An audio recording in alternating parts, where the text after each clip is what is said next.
नाही, मुळात सिडकोने उल्वे बामणडोंगरीला एक 7,849 घरांची लॉटरी काढली होती. पंतप्रधान आवास योजनेतली आर्थिकदृष्ट्या दुर्बल घटकातील लोकांसाठी लॉटरी काढून सुद्धा घरांच्या किमती मात्र 35 लाख रुपये, ज्या सर्वसामान्यांना परवडणाऱ्या नव्हत्या, ज्याची वार्षिक उत्पन्न मर्यादा फक्त 3 लाख होती. ही सगळी मंडळी आली. आदरणीय राजसाहेब ठाकरे यांनी या विषयात पुढाकार घेतला. मनसे नवी मुंबईने यात आंदोलन केलं. मुख्यमंत्र्यांकडे या विषयासंदर्भात दोनदा बैठक झाली आणि काल परवा ही आनंदाची बातमी आली की 35 लाखावरून घरांच्या किमती या 27 लाख रुपये ठेवण्यात आल्या. निश्चितपणे हा आमच्यासाठी खूप आनंदाचा क्षण आहे आणि सिडको आणि सिडको सोडतधारकांच्या पूर्ण इतिहासात हा प्रचंड मोठा असा ऐतिहासिक निर्णय. मी आदरणीय राजसाहेब ठाकरे आणि मुख्यमंत्र्यांचे सुद्धा सिडको सोडतधारक यांच्या वतीने मनापासून आभार मानतो. सिडको एमडींचे आभार मानतो.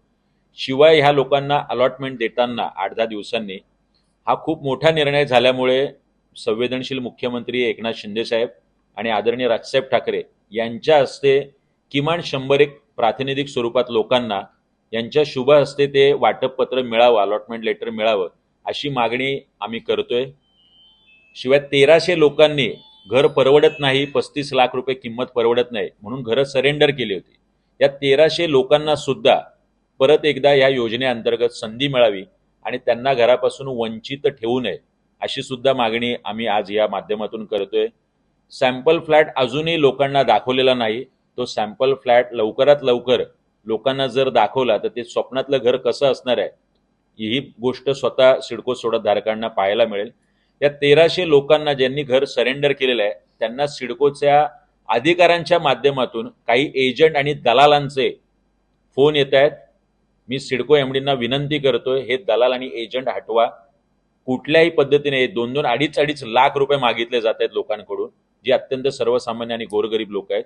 आपण हे दलाल हटवा आणि यांच्या माध्यमातून असलेले जे अधिकारी आहेत त्यांच्यावरती कारवाई करा अशी सुद्धा मागणी या माध्यमातून मी करतो.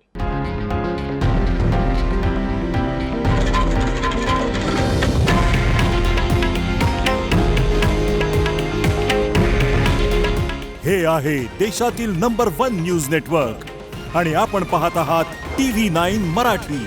काळजी तुमची, हित महाराष्ट्राचं.